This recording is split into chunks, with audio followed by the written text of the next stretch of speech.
వాళ్ళు అంటే భర్తకి అన్నం పెట్టి ఆ ఆహారంలో కిరసనాయిలు పోసేదట.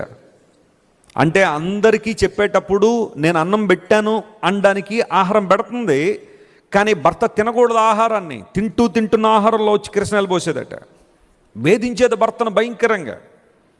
కొన్ని కుటుంబాల్లో భర్తలు భార్యను వేధిస్తున్నారు, కానీ కొన్ని కుటుంబాల్లో భార్యలు భర్తలను వేధించే వాళ్ళు ఉంటారు. ఆయన ఏమనేవాడు కాదు, ప్రార్థన చేసేవాడు.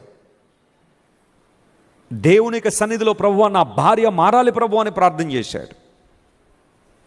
ఆమె హృదయాన్ని మార్చు ప్రభువా, ఆమెను ప్రేరేపిస్తున్న దురాత్మ శక్తులను అణిచివేయ ప్రభువా అని ప్రార్థన చేశాడు.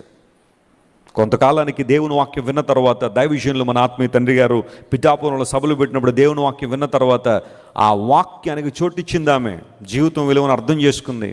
భర్తను ఎంత వేధించిందో గమనించింది. ఎంత, ఒక మాటలో చెప్పాలంటే ఎంత బాధించిందో గుర్తించింది. తన జీవితాన్ని ఎంత పాడు